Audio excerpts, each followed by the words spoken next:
that has sulfa in it.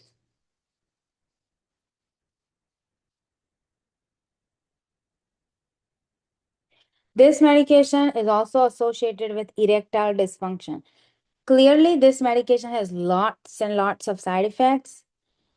So you gotta consider, and as person gets older, they're gonna have all kind of issues. So this medicine is, I don't believe that it's good for geriatric patient because it dropping their sodium, dropping their potassium, dropping their magnesium, you know. So we need all those electrolytes, right? So it's causing them to have low electrolytes. So it's not good for geriatric patient. It's increases the sugar level, so it's not good for diabetes patient. It increases the uric acid level, so it's not good for gout patient. It decreases calcium particles, okay? So it's not good for osteoporosis. I mean, it's good, sorry, it's good for osteoporosis patient, osteopenia patient, because it decreases calcium loss. So it's not good for kidney stone patient because they mostly have calcium oxalate stone. So it's not good for kidney stone patient. It decreases calcium loss. So it's good for osteoporosis, osteopenia. That's the only good thing comes out of this thiazide diuretics. Everything else is bad.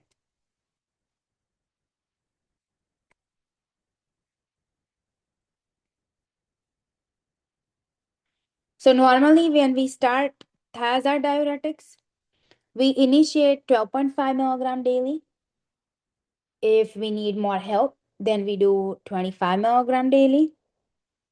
If we need more help, then we cannot go up to 50. I understand there is a dose of 50 milligram, but here's the thing that probably you won't find in any book. So 25 milligram is the maximum dose that body is gonna absorb. Of course, there are some doctors prescribe 50 milligram, but in 24 hours, body only gonna take 25 milligram of HCTZ. So what's the point of giving extra dose, right? Next one is calcium channel blocker, which is ending with pine.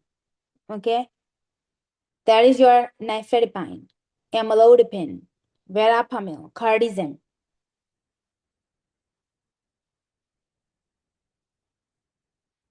There are two groups here. One is dihydropyridine and non-dihydropyridine. So DHP, which is nifedipine and amlodipine, it does not drop their heart rate or pulse. It drops their blood pressure. It's a good thing. But if we need to control the blood pressure and heart rate both at the same time, then we're going to use cardizem or we're going to use verapamil. If person already has bradycardia, then definitely, we're not going to use cardizem or verapamil. If they need, blood pressure controlling agent, but on the other side, they have bradycardia, then we're going to use nifedipine or amlodipine. The job of this medicine, it dilates. It's called vasodilator. So when it dilates their blood vessels, we're gonna avoid that medicine in person who has acid reflux, which is GERD, because their esophageal sphincter is already relaxed. And we don't want it to be more relaxed. Otherwise, they're gonna have more acid reflux, right? So that's the reason we don't give calcium channel blocker in GERD or acid reflux. If person has, heart failure and EF less than 40%, we don't give them calcium channel blocker because it dilates, okay? And when arteries and capillaries and vessels gets dilated, it's gonna hold on to more fluids and that's causing more fluid retention, and we don't want that for heart failure patients. When we initiate this medicine, we have to warn patient that number one side effect, it's common and few people experience that. That is, peripheral edema, especially with amlodipine and nifedipine. Then we have AC inhibitors and ARB blockers. Those are your prios, which is AC inhibitors.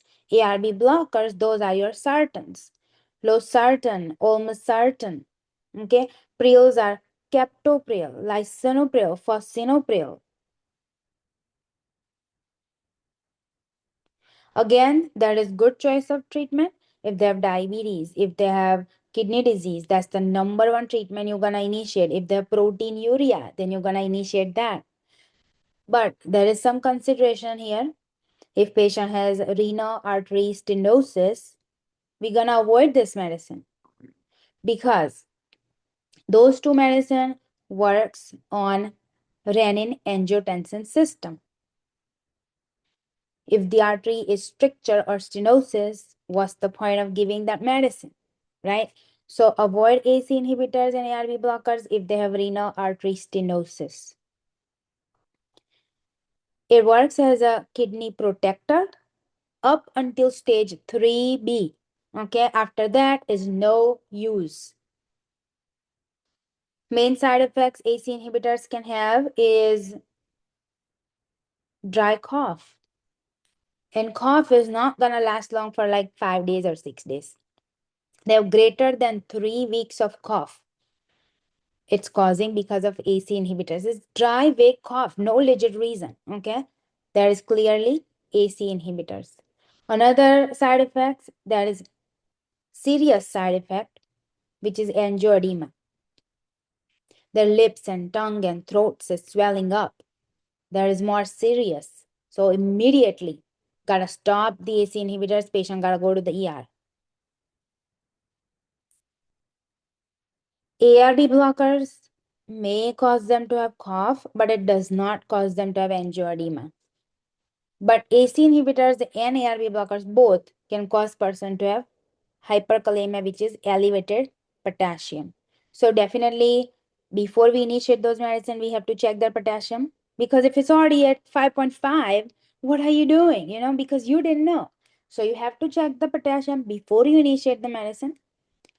Once the patient takes that medicine for a few weeks, you have to repeat potassium to make sure that it's not going up.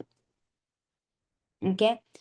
If person is pregnant, they cannot take AC inhibitors or ARB blockers. If they have just simple dry cough because of AC inhibitors, definitely you can switch it to ARB blockers. Then we have beta blockers. Those are your olol at the end. There is propranolol, metoprolol, carvedilol, labetalol. Those are beta blockers. So when to use beta blockers? Those are your beta 1 receptor blockers. Okay. So the main job of the beta blocker is gonna decrease patient's heart rate. And it's gonna decrease stroke volume. Which are those conditions where we're gonna need to give beta blockers? Tachycardia, SVT, AFib, hyperthyroidism, pheochromocytoma, right? Open angle glaucoma, migraine headaches, post-MI, post-bypass, post-stents.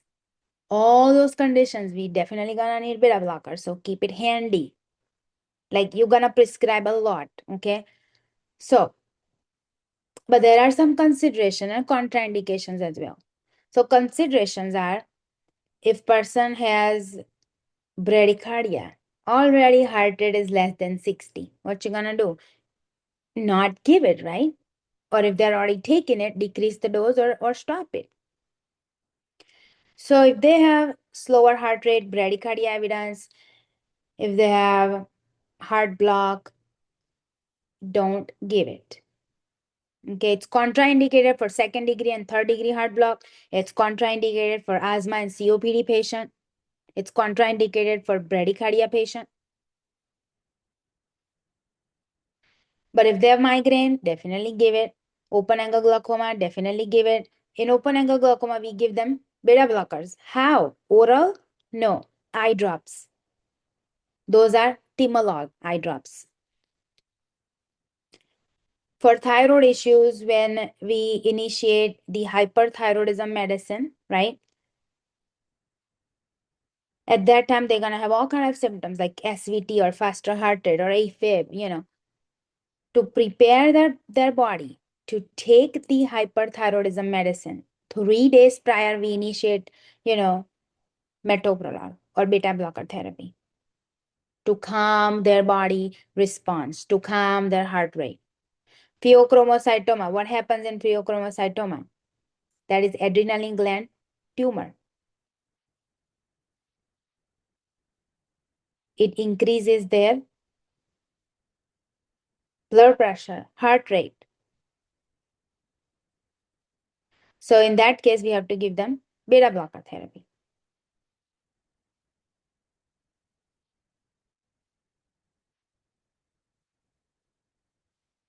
Then we have alpha 1 blockers. That is all your zosins, terazosin or Hytrin.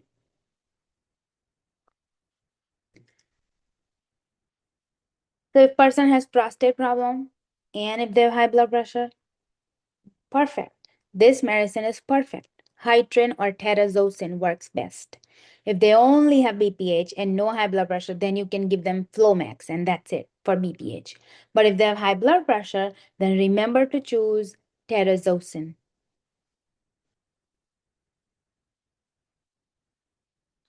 When we initiate dose, first dose, when they take that, we have to advise patient. First dose can cause you to have dizziness or postural hypertension or orthostatic hypotension, not hypotension.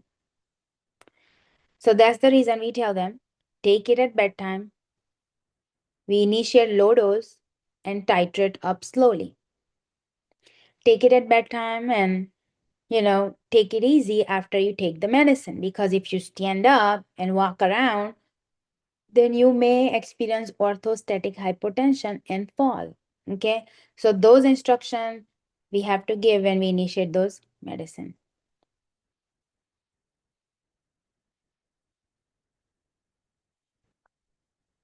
Then we have diuretics.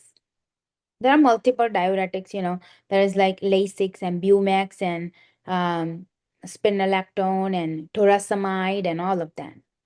So loop diuretics, those are your Lasix, Bumax, toracamide, those are the loop diuretics. And then we have aldosterone receptor antagonists, those are your spironolactone. So heart failure medications, you can say that, first choice when person having like swelling and going into heart failure right away, then you can use those Lasix to decrease the fluid. Maintenance therapy for heart failure, you can use spironolactone.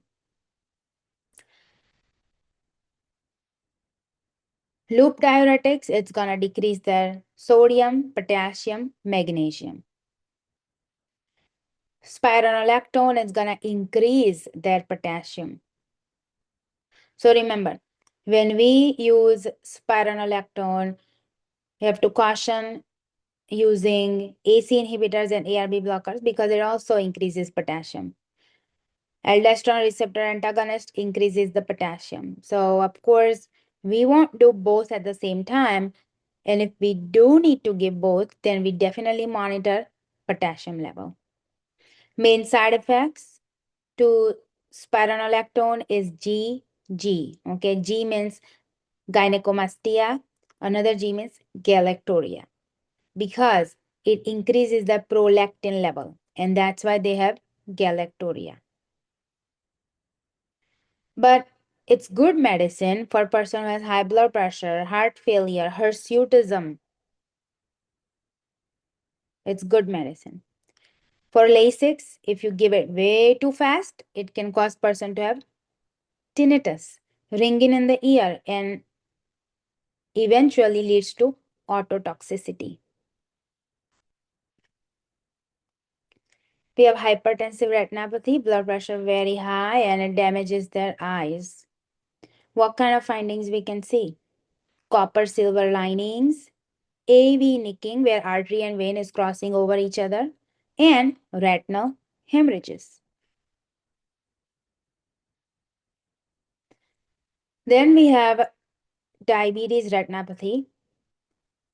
When diabetes is way high and it affects their eyes, so we can see cotton wool spot, microaneurysm, and neovascularization. Neo means new blood vessels are forming.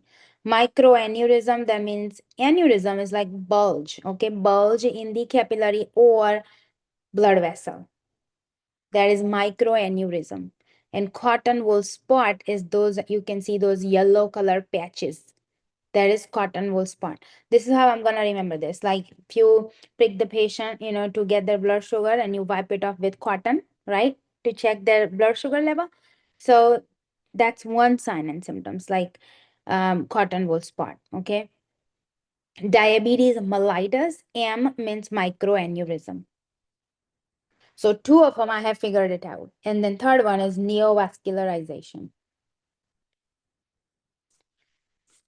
Then cholesterol. Okay. Normal cholesterol panel, this is how it looks like and where it needs to be, okay? So first we talk about total cholesterol needs to be less than 200. HDL is the good cholesterol, needs to be greater than 40 in male and greater than 50 in females. LDL, which is bad cholesterol, needs to be less than 100 on average people. Needs to be less than 70 if they have diabetes or CKD, or if they have like cardiovascular disease. The triglyceride needs to be less than 150. There are some high intensity statins, which is Lipitor or Crestor. Those are the high intensity statins. Starts with 10 milligram, 20 milligram, 40 milligram, 80 milligram for Lipitor. Crestor is 10 milligram, 20 milligram, and 40 milligram. And then there is low to moderate intensity, which is your Pravastatin, Livalo, which is Pitavastatin, Simvastatin, You can start with 10 milligram, then it's gonna be mild intensity. If you increase the dose up to like 40 to 80 milligram, then it becomes moderate intensity. So when to start patient on high intensity? Remember, if their LDL is greater than 190, if they have stroke, if they have cardiovascular disease, if they have peripheral vascular disease, if they have blockages, if they have aneurysm, okay, if they have bypass, if they have multiple stents, definitely feel free to start high intensity statins. When they are taking statins, there are some consideration here. Do not mix it with grapefruit juice. They are not supposed to take grapefruit juice, especially with a lot of cardiac medications. Avoid grapefruit juice. If they're taking simvastatin, and if they're taking high blood pressure medicine, which is amlodipine, that two combination, never good. Okay. So simvastatin and amlodipine combination